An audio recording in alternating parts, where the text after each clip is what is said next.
Good afternoon everyone. आज के video में हम 50 क्वेश्चन गवर्नमेंट एग्ज़ाम्स में आए हुए प्रीवियस ईयर पेपर से उठाए हुए क्वेश्चंस देखने वाले हैं। अगर आप गवर्नमेंट एग्ज़ाम्स की प्रिपरेशन कर रहे हैं तो ये वीडियो आपके लिए बहुत इंपॉर्टेंट होने वाली है। सभी क्वेश्चन कंप्यूटर से रिलेटेड हैं, तो वीडियो को एंड तक ज़रूर देखिएगा। कुछ क्वेश्चंस पर मैंने लिखा है कि वो कौन से एग्ज़ाम में आए, कुछ पर नहीं भी लिखा है। जिन पर नहीं लिखा है वो भी मैंने प्रीवियस ईयर पेपर से ही उठाए हैं। तो वीडियो को एंड तक ज़रूर देखिएगा। शुरू करते हैं फर्स्ट क्वेश्चन से। फर्स्ट क्वेश्चन कहता है anti aliasing is important to improve readability of text it deals with. Anti aliasing के बारे में आपसे पूछ रहा है, किससे डील करती है। ऑप्शन ए है आपके पास elimination of jaggies, spacing between two individual characters, underlining of letters, spacing of a group of characters. तो एंटी एलियासिंग टेक्निक्स बेसिकली किस लिए यूज़ होती हैं, स्टेयरकेस इफेक्ट या जैगीज के रिमूवल के लिए यूज़ होती है। तो इस केस में आपका राइट आंसर हो जाएगा option A, that is elimination of jaggies. तो फर्स्ट क्वेश्चन का आपका राइट आंसर हो जाएगा elimination of jaggies. Second question आपसे क्या कह रहा है, सेकंड क्वेश्चन कह रहा है consider a and task with known run time R1 R2, a set of n tasks with known runtime R1 R2 up to so on Rn to be run on a uniprocessor machine. Which of the following processor scheduling algorithm will result maximum throughput? तो एक set है n task का जो कि run होना है, जिसका run time हमें पहले से ही पता है जिन प्रोसेस का, और हमें बताना है कि कौन सा स्केड्यूलिंग एल्गोरिदम हमें मैक्सिमम थ्रूपुट देगा। Priority scheduling, round robin, FCFS या SJF। FCFS की फुल फॉर्म होती है फर्स्ट कम फर्स्ट सर्व, और SJF की होती है शॉर्टेस्ट जॉब फर्स्ट। तो इसका राइट आंसर आपका होगा option D, that is shortest job first. Shortest job first scheduling algorithm में क्या होता है, जिस जॉब का एग्जीक्यूशन टाइम छोटा होगा, जो जॉब छोटी होगी वो पहले एग्जीक्यूट होगी, लॉन्ग जॉब बाद में। फर्स्ट कम फर्स्ट सर्व में क्या होता है, जैसे कि नाम से ही पता चल रहा है FCFS के, कि जो पहले आएगा उसको पहले सर्विस मिलेगी, first come first serve. Round robin में क्या होता है, एक क्वांटम टाइम स्लाइस डिसाइड हो जाती है और उतने टाइम के लिए हर प्रोसेस को CPU एलोकेट करवा दिया जाता है। फॉर एग्जांपल 4 मिली सेकेंड्स या 6 मिली सेकेंड्स, तो क्वांटम टाइम डिसाइड हो जाता है और उतने टाइम के लिए हर प्रोसेस को CPU मिल जाता है, और टाइम स्लाइस ख़त्म होते ही नेक्स्ट प्रोसेस को CPU दे दिया जाता है एग्जीक्यूशन के लिए। प्रायोरिटी स्केड्यूलिंग में क्या होता है, जिस प्रोसेस की हायर प्रायोरिटी है वो सबसे पहले एग्जीक्यूट होता है। Next question, speed of CPU is measured in. CPU की स्पीड किस में मेजर होती है वो आपसे पूछा गया है। CPU की स्पीड हर्ट्ज में मेजर होती है, चाहे वो गीगा हर्ट्ज हो चाहे मेगा हर्ट्ज हो। तो हर्ट्ज का हमें एक ही ऑप्शन दिख रहा है, ऑप्शन ए। तो इस केस में आपका राइट आंसर हो जाएगा ऑप्शन ए, गीगा हर्ट्ज।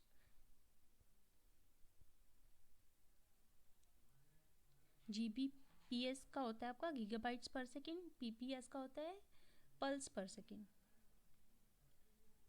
नेक्स्ट क्वेश्चन है आपके पास, hitting dash and dash keys will open a dialog box for searching a word in a web page. तो कोई वेबसाइट आपने खोली हुई है, उसका कोई एक पर्टिकुलर पेज, चाहे वो होम पेज हो या कोई और पेज हो, ओपन है, और उस पर आपने किसी एक वर्ड के लिए सर्च करना है। कोई एक वर्ड है, उसके लिए आपने सर्च करना है। तो वो आप कैसे करेंगे, कौन सी की प्रेस करने पर आपके पास एक डायलॉग बॉक्स ओपन हो जाएगा जहाँ पर आप सर्चिंग कर सकते हो। तो ये आप कर सकते हो option C, that is Ctrl+F press करके। जैसे ही आप Ctrl+F प्रेस करेंगे, उस वेब पेज पर एक डायलॉग बॉक्स ओपन हो जाएगा जिसमें आप वो वर्ड सर्च कर सकते हो जो आप करना चाहते हो। तो इसको याद रखने के लिए आप हमने सर्च करना है, ढूंढना है, दैट मीन्स फाइंड करना है। तो F से फाइंड याद रह जाएगा, Ctrl+F फाइंड करने के लिए। और S किस लिए यूज, Ctrl+S किस लिए यूज़ होता है, शायद आपको पता होगा, सेव करने के लिए। Next question, identify the odd term. Odd term हमने इनमें से आइडेंटिफाई करनी है। फर्स्ट है आपके पास microwave, second coaxial cable, optical fibre, twisted pair wire. तो जब हम ये ऑप्शंस पढ़ रहे हैं तो माइक्रोवेव्स कैसा मीडियम है और कोएक्सियल केबल्स कैसा मीडियम है, जो ये तीनों के तीन लास्ट के तीन ऑप्शन है, कोएक्सियल केबल, ऑप्टिकल फाइबर या ट्विस्टेड पेयर वायर, ये ट्रांसमिशन मीडिया है। और कैसे ट्रांसमिशन मीडिया है? फिजिकल ट्रांसमिशन मीडिया है, फिजिकल ट्रांसमिशन मीडिया। तो तीनों एक ही कैटेगरी के हैं, ये तीनों सेम है, दैट मीन्स और टर्म क्या हुई? Option A, that is microwaves. तो ऑप्शन ए इस केस में आपका राइट आंसर हो जाएगा। क्वेश्चन नंबर 6 आपसे कह रहा है which of the following is not an operating system, इनमें से कौन सा एक ऑपरेटिंग सिस्टम नहीं है, ये हमें बताना है। यूनिक्स ऑपरेटिंग सिस्टम है, लाइनक्स भी ऑपरेटिंग सिस्टम है, उबंटू भी एक ऑपरेटिंग सिस्टम है। पाइथन क्या है? पाइथन जैसे आपकी सी लैंग्वेज होती है, या C++ होती है, या जावा होती है, या फोर्ट्रॉन होती है, रूबी होती है, तो ये सब क्या है? ये लैंग्वेजेस हैं कंप्यूटर की। तो पाइथन भी क्या है? एक लैंग्वेज है, वो कोई ऑपरेटिंग सिस्टम नहीं है। तो इस केस में आपका राइट आंसर हो जाएगा ऑप्शन डी, जो कि है पाइथन। क्वेश्चन नंबर 7 में आपसे पूछ रहा है CAD स्टैंड्स फॉर, CAD की फुल फॉर्म क्या है कंप्यूटर के फील्ड में? तो CAD किसको कहते हैं? Computer automatic design, computer edit decode, computer automatic design, same option आ गया, या option D computer edit design. तो ऑप्शन डी इसका आपका राइट आंसर हो जाएगा, computer edit design. CAD stands for computer edit design. Next question, English letters on keyboard can be typed in dash case by pressing dash simultaneously with the letter. तो अगर हम first option देखें, lower case by pressing shift simultaneously with the letter, अगर हम shift के साथ कोई letter press करते हैं तो क्या वो लोअर केस में आता है? नहीं आता। किस केस में आता है? अपर केस में आता है। तो ऑप्शन बी इस केस में राइट आंसर हो जाएगा। अगर हमें कोई एक पर्टिकुलर लेटर या हमें कुछ भी कैपिटल में लिखना है तो हम क्या करते हैं, या तो हम कैप्स लॉक ऑन कर लेते हैं और जो भी टाइपिंग हम करेंगे वो कैपिटल में होगी, है ना। या फिर जब हम कोई डॉक्यूमेंट वगैरह टाइप कर रहे होते हैं, हो सकता है हमें किसी पैराग्राफ के फर्स्ट लेटर का या जो हमारा सेंटेंस है उसका फर्स्ट लेटर हमें कैपिटल रखना होता है, तो उतनी सी देर के लिए हम कैप्स लॉक ऑन करने के बजाय शिफ्ट प्रेस करते हैं, शिफ्ट के साथ वो लेटर प्रेस करते हैं तो वो कैपिटल में आता है, या अपर केस हम बोल सकते हैं कि अपर केस में आता है। तो इसका राइट आंसर हो जाएगा option B, that is upper और साथ में शिफ्ट। क्वेश्चन नंबर 9 आपसे क्या कह रहा है, which of the following operation can be use to make copy of file in folder. तो कॉपी के लिए क्या यूज होता है, कौन सा ऑपरेशन? ये तो सबको पता होगा, कॉपी और पेस्ट। जहाँ से जो उनसी फाइल हमने कॉपी करनी है उसको कॉपी करेंगे और जहाँ पर वो फाइल हमें कॉपी करके रखनी है वहाँ पेस्ट कर देंगे, simple copy paste. Option D question number 9 का आपका राइट आंसर हो जाएगा। 10th क्वेश्चन क्या कह रहा है आपसे, CC in email stands for. CC की फुल फॉर्म पूछी जा रही है आपसे, ईमेल्स में शायद आपने देखा हो CC लिखा हुआ आता है, तो क्या उसकी फुल फॉर्म है? Option A copy cat, option B carbon copy of email, option C copy to consumer of email, option D create a copy of email. तो CC ईमेल्स में किस लिए स्टैंड करता है, क्या फुल फॉर्म है CC की? Carbon copy. So question number 10 का आपका राइट आंसर हो जाएगा carbon copy of email, option B. Next question, question number 11 क्या कह रहा है आपसे, consider the following set of processes.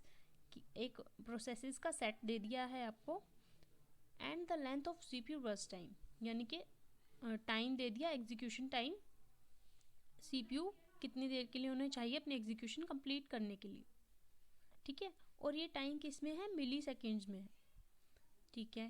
Question क्या है हमारा, assume that the process is being scheduled with round robin scheduling algorithm. अभी मैंने बताया राउंड रोबिन स्केड्यूलिंग में हम क्या करते हैं, with quantum time 4 milliseconds, then the waiting time for P4 is.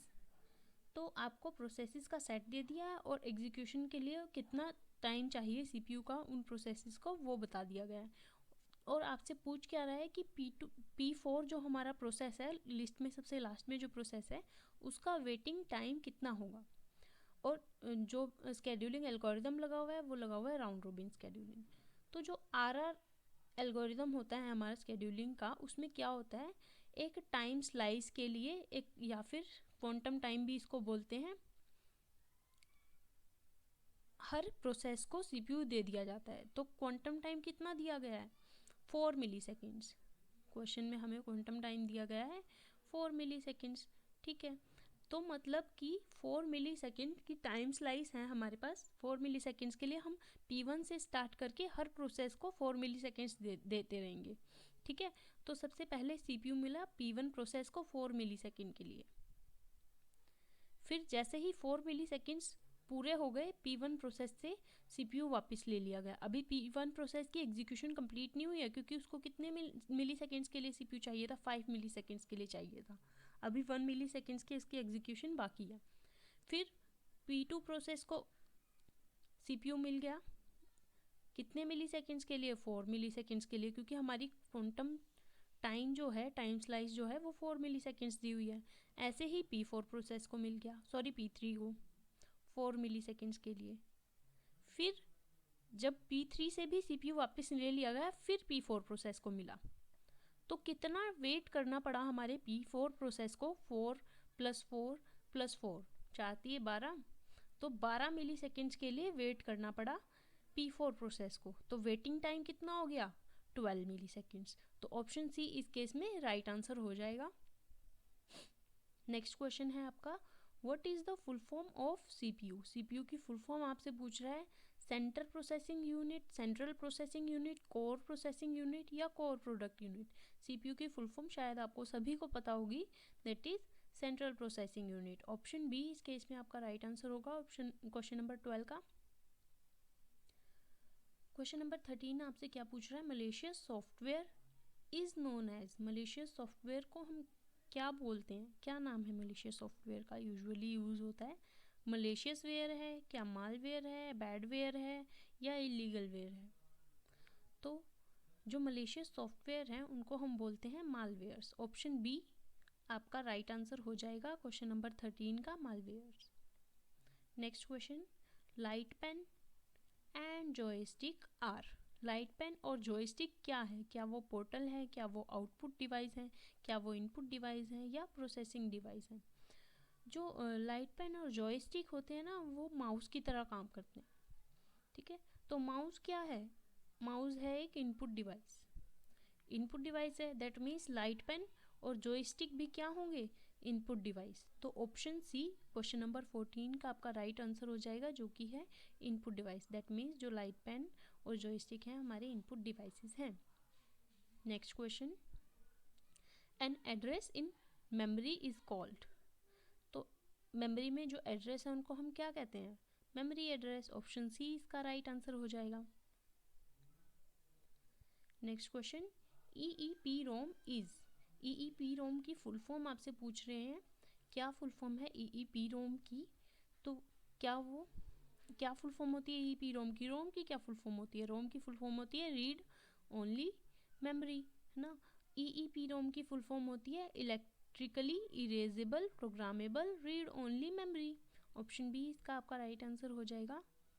Next question, convert the following octal number into decimal equivalent. तो octal number आपको दिया हुआ है, उसको आपने डेसिमल में कन्वर्जन करनी है। तो जब हम नंबर सिस्टम पढ़ते हैं ना, तब हम ये कन्वर्जन्स देखते हैं। तो हमारे पास ऑक्टल नंबर है 2, 3, 7, 4। ये ऑक्टल नंबर सिस्टम में दिया हुआ है। ठीक है, इसको हमने कन्वर्ट करना है डेसिमल में।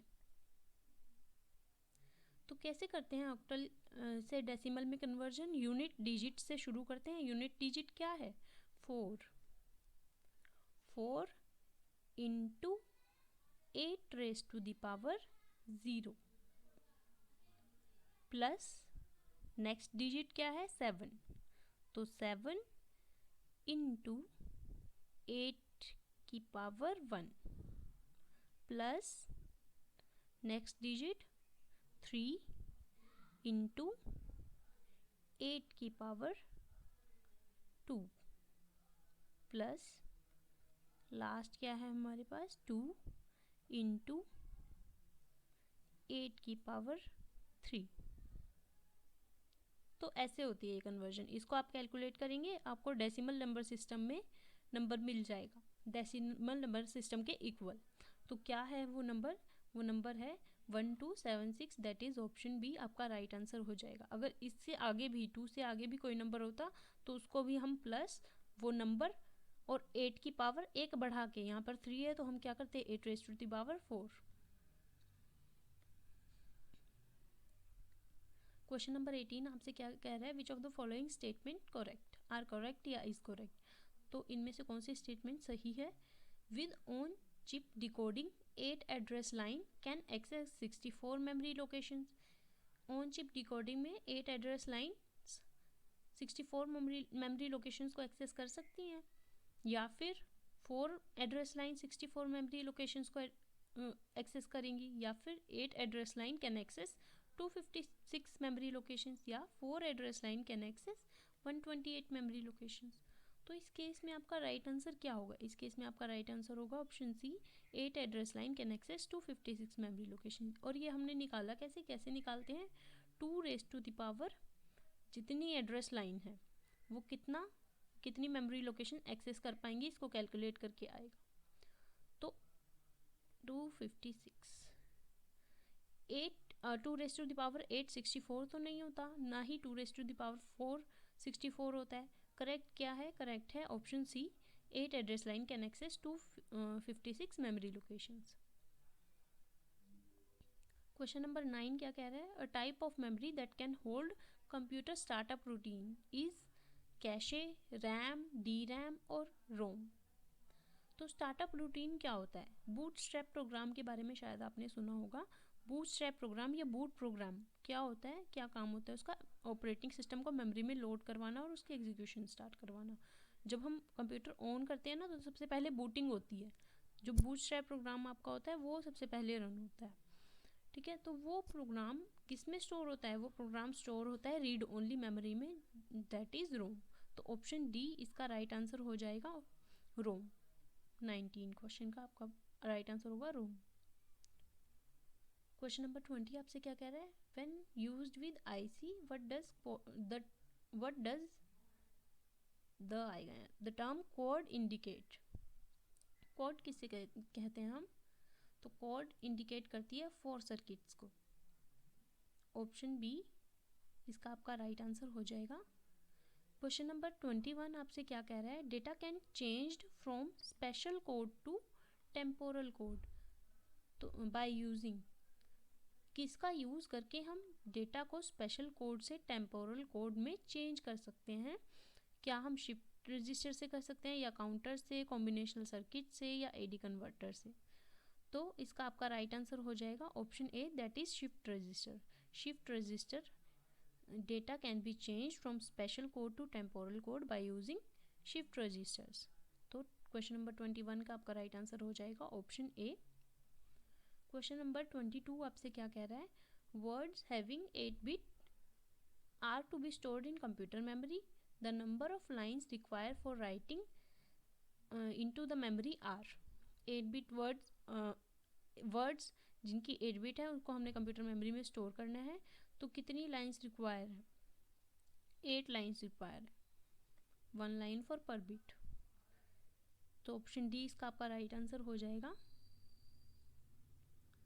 नेक्स्ट क्वेश्चन, क्वेश्चन नंबर 22 क्या कह रहा है आपसे, Unix operating system is generally known as.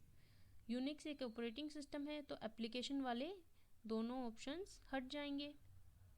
ठीक है, जो यूनिक्स ऑपरेटिंग सिस्टम है ना हमारा, वो मल्टी यूज़र ऑपरेटिंग सिस्टम है, जैसे कि हमारी विंडोज़ है। तो ऑप्शन ए इस केस में आपका राइट आंसर हो जाएगा। A group of bits that tells the computer to perform specific operation is known as. वो ग्रुप बिट्स का जो कंप्यूटर को एक स्पेसिफिक ऑपरेशन करने के लिए कहती है, उसको हम क्या कहते हैं, कोई काम करने के लिए कहना क्या होता है, इंस्ट्रक्शन देना। तो उस कोड को हम क्या कहेंगे, इंस्ट्रक्शन कोड। ऑप्शन ए इस केस में आपका राइट आंसर हो जाएगा क्वेश्चन नंबर 24 का। A group of bit that tell the computer to perform specific operation is known as instruction code. Question number 25 क्या कह रहा है, which of the following is an impact printer. Impact printer इनमें से कौन सा है, कौन सा प्रिंटर इनमें से इम्पैक्ट प्रिंटर की टाइप है, क्या वो लेज़र प्रिंटर है, डेजी व्हील प्रिंटर है, इंकजेट प्रिंटर है या बबल जेट प्रिंटर है। तो इस क्वेश्चन का आपका राइट आंसर होगा option B, daisy wheel printer आपका इम्पैक्ट प्रिंटर की टाइप है। Next question, the technology used in electronic printer is called micro technology. Option D इसका आपका राइट आंसर हो जाएगा। जो इलेक्ट्रॉनिक प्रिंटर होते हैं उनमें जो टेक्नोलॉजी इस्तेमाल होती है उसको हम कहते हैं micro technology. Next question, what is the following program segment doing. एक प्रोग्राम, एक कोड दे दिया है आपको और पूछ रहे हैं कि ये क्या काम करेगा कोड। अब यहाँ इस कोड में आपको एक और क्वेश्चन बता दूं, यहाँ मेन के आगे ना कोई भी टाइप नहीं लिखी है कि मेन किस टाइप का है। जब कोई भी सी प्रोग्राम, सी का कोड लिखा हुआ होता है और उसमें मेन फंक्शन के आगे कोई टाइप नहीं लिखी होती, तो बाय डिफ़ॉल्ट वो मेन फंक्शन या कोई भी फंक्शन किस टाइप का होता है, इंट टाइप का, इंटीजर टाइप का। तो कभी भी आपके पास ये क्वेश्चन आए कि बाय डिफ़ॉल्ट हमारे फंक्शन सी में किस टाइप के होते हैं या C++ में किस टाइप के होते हैं, तो वो इंट टाइप के होते हैं, इंटीजर टाइप के होते हैं बाय डिफ़ॉल्ट। ठीक है, तो ये सेगमेंट क्या काम कर रहा है, int D is equal to 1, एक वेरिएबल डी ले लिया इन्होंने जिसकी वैल्यू 1 इनिशियलाइज कर दी है। डू वाइल लूप लगाया है, डू वाइल लूप लगाया है, दैट मीन्स लूप के अंदर जो ये स्टेटमेंट लिखी है वो बार बार एग्जीक्यूट होगी। कब तक एग्जीक्यूट होगी, जब तक डी की वैल्यू नो नहीं बन जाती। ठीक है, तो डी की वैल्यू 1 है, एक बार लूप एग्जीक्यूट होगा। फिर अंदर क्या लिखा हुआ है, printf %d \n और d++, यानी कि जितनी बार लूप एग्जीक्यूट होगा 1 से लेके d की वैल्यू हर बार इंक्रीज होती रहेगी, यानी कि 9 बार लूप चलेगा, है ना। अब इसको एलिमिनेशन मेथड से आराम से कर सकते हैं। printf है, दैट मीन्स हमें स्क्रीन पर कुछ आउटपुट शो होगी, कुछ डिस्प्ले होगा, और डिस्प्ले वाला ऑप्शन हमारा क्या है, ऑप्शन सी है, डिस्प्लेइंग इंटीजर फ्रॉम 1 to 9। ठीक है, printf फंक्शन सी में क्या काम करता है, printf फंक्शन एक आउटपुट फंक्शन है। तो हमें कंसोल स्क्रीन पर जो भी आउटपुट देनी है उसके लिए हम printf फंक्शन का इस्तेमाल करते हैं सी प्रोग्रामिंग में। ठीक है, तो ऑप्शन ए हमारा था एडिंग 9 इंटीजर्स, तो इसमें तो ऐड वाला तो कोई ऑप्शन ऑपरेशन लगा ही नहीं हुआ, तो ऐड तो करेगा ही नहीं। Adding integers from 1 to 9, 1 to 9 भी ऐड नहीं होंगे, डिस्प्ले ज़रूर होंगे, और नो आउटपुट तो हो ही नहीं सकती क्योंकि हमारे पास कोड है जिसमें printf स्टेटमेंट लगी हुई है, दैट मीन्स कोई ना कोई आउटपुट आएगी। Next question, in computer keyword of a language are recognized during.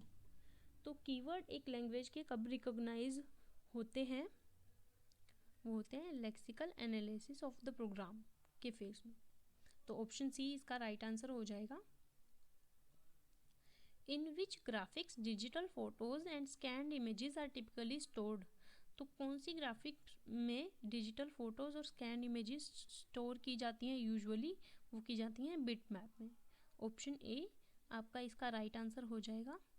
Question number 30 आपसे क्या कह रहा है, if an array is declared as int a of 5 3 0 1 2, the value assign to a of 0 and a of 4 will B.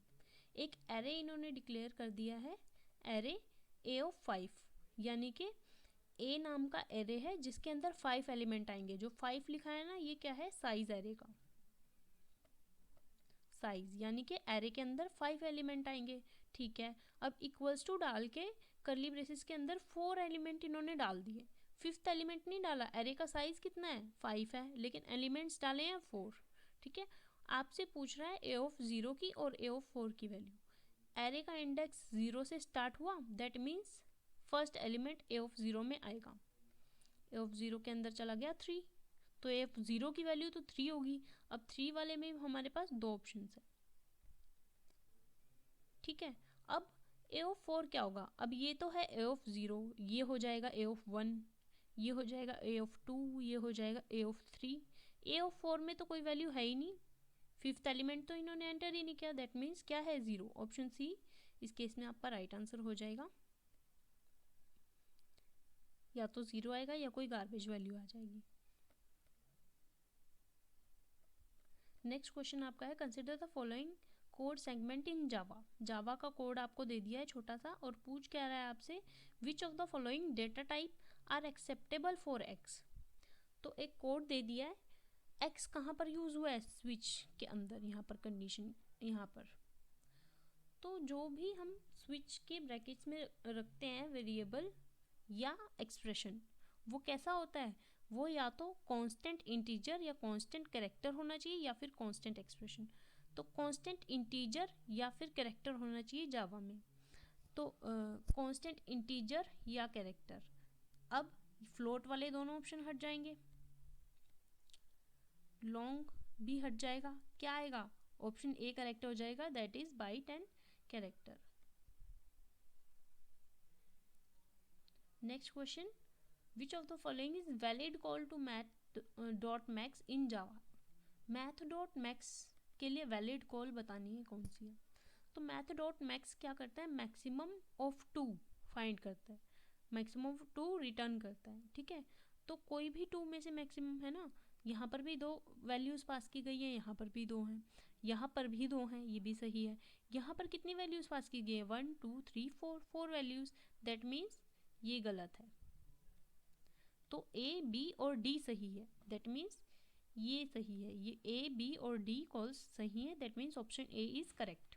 Option A इसका आपका right answer हो जाएगा। Next question, question number 33 आपसे क्या कह रहा है, which of the following is not true in C plus plus. C plus plus में इनमें से क्या ट्रू नहीं है, वो आपसे पूछ रहे हैं।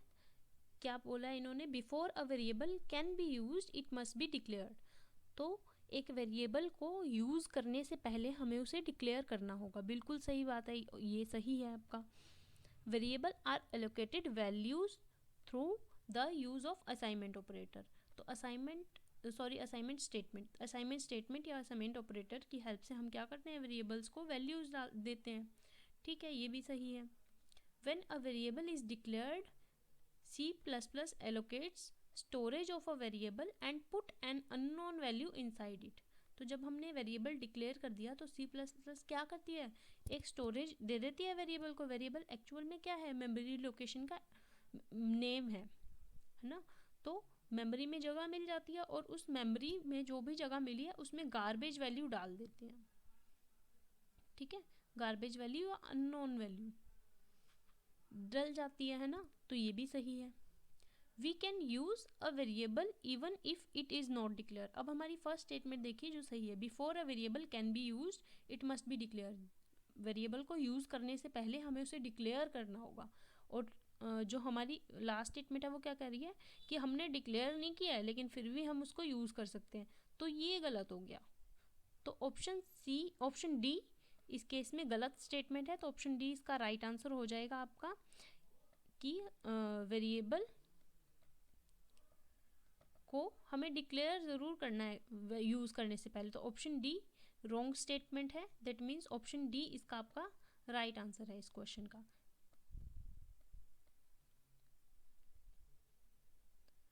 What shall be the output of following C++ code.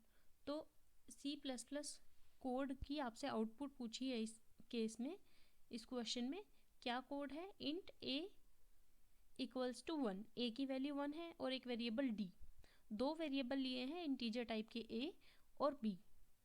ठीक है, नेक्स्ट स्टेटमेंट क्या लिखी है इन्होंने, b इक्वल्स टू a++, यानी कि b की को क्या असाइन किया है, वैल्यू a असाइन किया और a के साथ लिखा है इंक्रीमेंट ऑपरेटर। ठीक है, अब b की वैल्यू को प्रिंट करा दिया प्रिंट एफ स्टेटमेंट के through, the value of b is %d that is b। ठीक है, तो दैट मीन्स हमें यहाँ पर प्रिंट एफ स्टेटमेंट मिल गई। यहाँ पर मतलब कि क्या प्रिंट होने वाला है, ये वाली जो लाइन है वो प्रिंट होने वाली है, ये वाली लाइन हमें आउटपुट में दिखने वाली है। और ये लाइन क्या काम कर रही है, ये b की वैल्यू को प्रिंट करा रही है।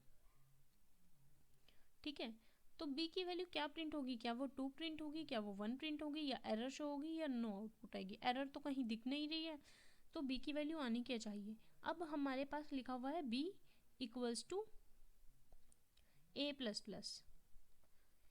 जो ये प्लस प्लस ऑपरेटर है ना, इंक्रीमेंट ऑपरेटर, ये ए वेरिएबल के बाद में लगा है। दैट मीन्स ये कैसा इंक्रीमेंट ऑपरेशन है, ये पोस्ट इंक्रीमेंट है। इसका मतलब है पहले ए की वैल्यू बी को असाइन हो जाएगी, उसके बाद ए में इंक्रीमेंट होगा। यानी कि ए की वैल्यू 1 थी, पहले बी को क्या असाइन होगी, वैल्यू 1, बी की वैल्यू बन गई 1। अब ये स्टेटमेंट एग्जीक्यूट होने के बाद ए की वैल्यू इंक्रीज होगी, ए की वैल्यू में बाय 1 इंक्रीज होगा। अब ए की वैल्यू क्या बन जाएगी, 2 बन जाएगी, है ना। लेकिन शायद आपने ध्यान दिया होगा कि ए की वैल्यू इंक्रीज होने से पहले ही बी को असाइन हो गई, तो बी की वैल्यू क्या है 1। दैट मीन्स आउटपुट पे हमें बी की वैल्यू क्या मिलेगी 1। ऑप्शन बी इसका राइट आंसर हो जाएगा। अगर यहाँ पर प्री इंक्रीमेंट लगा होता तब बी की वैल्यू 2 आती, दैट मीन्स हमारा ए राइट आंसर होता, लेकिन पोस्ट इंक्रीमेंट लगाया तो आपका राइट आंसर है 1। क्वेश्चन नंबर 35 आपसे कह रहा है which of the following store permanently in a computer, store data है परमानेंटली इन अ कंप्यूटर। तो कौन सी इनमें से मेमोरी परमानेंटली स्टोर करती है कंप्यूटर में डेटा। परमानेंटली कौन स्टोर करती है, कैशे और रैम तो बिल्कुल नहीं करती। रोम जो हमारी मेमोरी है वो परमानेंट स्टोरेज है, ठीक है, परमानेंटली स्टोर हो जाती है मेमोरी, इस मेमोरी में डेटा। तो रोम इसका आपका राइट आंसर हो जाएगा। Next question, question number 36, which of the following is not true in case of protected inheritance. Protected inheritance के केस में इन स्टेटमेंट्स में से क्या सही नहीं है, वो आपसे पूछ रहा है। Each public member in base class is protected in drive class. Each protected member in base class is protected in drive class. Each private member in base class is private in drive class. Each private member in base class is visible in drive class. जब हमने एक बार members को private कर दिया तो वो visible नहीं होंगे नेक्स्ट ड्राइव क्लास में भी। तो ऑप्शन डी इसका आपका राइट आंसर हो जाएगा। डी स्टेटमेंट जो है हमारी ट्रू नहीं है। नेक्स्ट क्वेश्चन आपसे क्या पूछा है, page break that is created when text wraps and flow on to the next page is called. आप वर्ड में कोई डॉक्यूमेंट लिख रहे हैं और आपने टाइपिंग करते करते पूरा पेज भर दिया, ठीक है। अब जब आप टाइप करने वाले हैं नेक्स्ट लाइन, वो नेक्स्ट पेज पर टाइप होने वाली है, नेक्स्ट पेज आने वाला है, तो वर्ड क्या करता है, एक पेज ब्रेक डाल देता है, ठीक है। तो ऑटोमेटिकली जो पेज ब्रेक वर्ड ने जनरेट की, ऑटोमेटिकली करा, वर्ड ने डाली है ना, हमने नहीं डाली, तो उस पेज ब्रेक को हम कहते हैं सॉफ्ट पेज ब्रेक। ए इसका आपका राइट आंसर हो जाएगा, ऑप्शन ए। क्वेश्चन नंबर 37 का राइट आंसर हो जाएगा आपका ऑप्शन ए। अगर आपको शायद पता हो, वर्ड में मैनुअली पेज ब्रेक डालने का भी ऑप्शन होता है, हम खुद से भी मैनुअली पेज ब्रेक डालते हैं। तो जब हम मैनुअली पेज ब्रेक डालते हैं उसको हम कहते हैं हार्ड पेज ब्रेक। जब यूज़र मैनुअली पेज ब्रेक डालता है उसको कहते हैं हार्ड पेज ब्रेक। तो अगर यहाँ पर मैनुअली लिखा होता तो हमारा आंसर होता option B, that is hard page break. तो क्वेश्चन नंबर 38 क्या कह रहा है, in computer subtraction is generally carried out by, तो इसका राइट आंसर हो जाएगा आपका option C, 2's complement. Next question, question number 39 क्या कह रहे हैं, mechanism of deriving a class from another drive class is known as. तो एक क्लास, ड्राइव क्लास में से एक और क्लास हमने ड्राइव कर दी, तो इसको क्या कहते हैं, इनहेरिटेंस। कौन सी वाली, मल्टी लेवल इनहेरिटेंस। तो ऑप्शन सी इसका राइट आंसर हो जाएगा।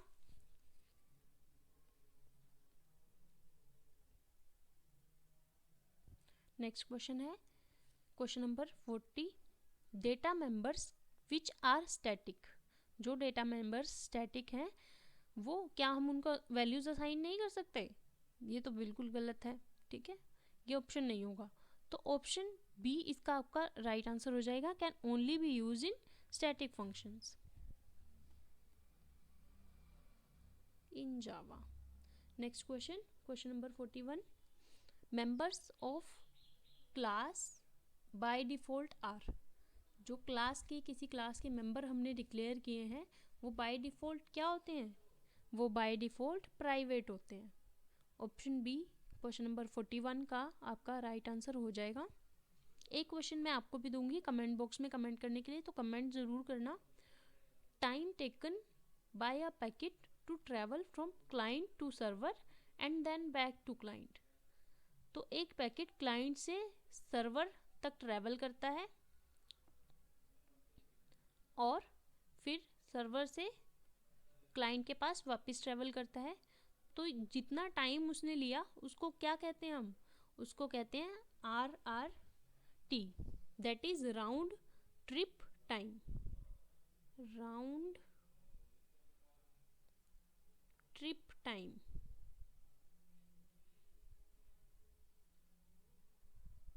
इससे लिखना मुश्किल होता है।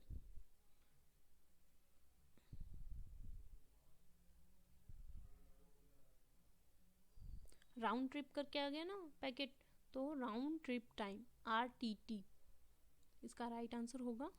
क्वेश्चन नंबर 43 आपसे क्या कह रहा है, data warehouse bus matrix is combination of option A इसका राइट आंसर होगा, डायमेंशंस एंड डेटा मार्ट्स।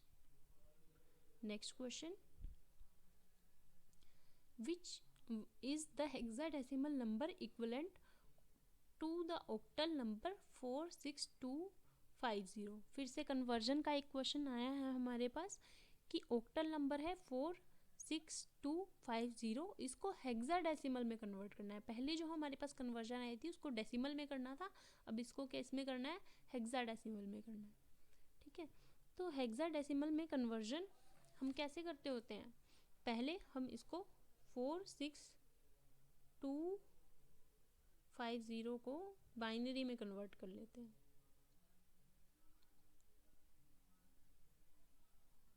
ठीक है, ज़ीरो जो हमारा ऑक्टल नंबर सिस्टम है ना उसमें हम 3 बिट लेंगे, तो बाइनरी के लिए ज़ीरो बाइनरी में कैसे रिप्रेजेंट करते हैं, 3 बिट में कैसे करेंगे 30। 5 कैसे करेंगे हम बाइनरी में 1 0 1 3 बिट में। ठीक है, 2 को कैसे करेंगे 0 1 0। 6 को करेंगे हम कैसे 0 1 1। ये बाइनरी का भी बताऊंगी कि मैंने कैसे बाइनरी में कन्वर्ट किया है। 4 को कैसे करते हैं हम 0 0 1। अब ये बाइनरी में होगी, पहले हम ये कर लेते हैं फिर मैं आपको बाइनरी का भी बताऊंगी कैसे करते हैं। अब ये बाइनरी में कन्वर्जन हो गई, हेक्सा डेसिमल के इक्वल करना है हमें, तो 4 बिट ले लेंगे, 4 बिट के पेयर बना लेंगे, एक बिट ये होगी, एक बिट ये हो गई, एक बिट ये हो गई, एक बिट ये हो गई, इंसर्ट 0। ठीक है, अब ये किसका कोड है, ये कोड है 8 का बाइनरी कोड, और ये किसका कोड है, ये कोड है 10 का। हेक्साडेसिमल में 10 रिप्रेजेंट करते हैं हम A से। ठीक है, ये किसका कोड है, ये कोड है 13 का, नहीं 8 9 10 11 12 का, तो ये किससे रिप्रेजेंट करते हैं हम C से। और ये किसका कोड है, ये कोड है 4 का। जो हेक्साडेसिमल नंबर सिस्टम होता है ना उसमें 1 to 9 तक तो सेम चलती है अकाउंटिंग। जो हमारा 10 है ना, सिंपल 10, उसको हम हेक्साडेसिमल में लिखते हैं A। उसके बाद आता है 11 को लिखते हैं B, 12 को लिखते हैं हम C, ऐसे ही 15 तक लिखते हैं इसको, 15 तक होते हैं हमारे हेक्साडेसिमल में। तो क्या बना 4CA8, कहाँ दिख रहा है 4CA8, ऑप्शन बी इसका राइट आंसर हो जाएगा। अब हमने बाइनरी में कैसे कन्वर्जन की, बाइनरी में आपको शायद 8 4 2 1 का मेथड पता हो, तो 1 अगर हमें रिप्रेजेंट करना है बाइनरी में तो 1 वाले पार्ट को 0 रखेंगे, 1 रखेंगे और बाकी सबको 0, इसको भी 0 और इसको भी 0। अगर हमें 2 को रिप्रेजेंट करना है बाइनरी में तो 2 वाली जगह पर 1, बाकी 0। ठीक है, अगर हमें 3 रिप्रेजेंट करना है, अब 8 4 2 1 है, 3 तो कहीं दिख नहीं रहा, 2 + 1 3 हो जाएगा, तो मैं 2 को भी 1 रखूंगी, 1 को भी 1 रखूंगी, बाकी दोनों को 0। ऐसे ही हमारी बाइनरी की कन्वर्जन चलती है कंप्लीट। ठीक है, तो ये था बाइनरी कन्वर्जन। नेक्स्ट, जब हम नंबर सिस्टम पढ़ते हैं तब हमारे पास कन्वर्जन आती है। What is the octal equivalent of hexadecimal number 132A? अभी हमने पढ़ा 10 का ए किसको कहते हैं, हम 10 को, है ना। अब हमें क्या करना है, ऑक्टल को हेक्साडेसिमल में ऑक्टल इक्विवेलेंट फाइंड करना है हेक्साडेसिमल का। तो सेम वही मेथड रहेगा हमारा। ए को कहते हैं 10, तो बाइनरी में 10 कैसे लिखेंगे हम, 0 1 0 1। ठीक है, 8 + 2 10 हो जाएंगे। 2 को कैसे लिखेंगे हम, 0 1 0 0। फिर क्या है 3 को कैसे लिखेंगे, 1 1 0 0। फिर है 1 को लिखेंगे 1 और फिर 4 0। ठीक है, अब हमें ऑक्टल में कन्वर्जन करनी है, तो ऑक्टल के लिए हम क्या करेंगे, 3 बिट के पेयर बना लेंगे। हेक्साडेसिमल के लिए हमने क्या किया था, 4 बिट के पेयर बनाए थे, तो 3 बिट के पेयर बना लेते हैं।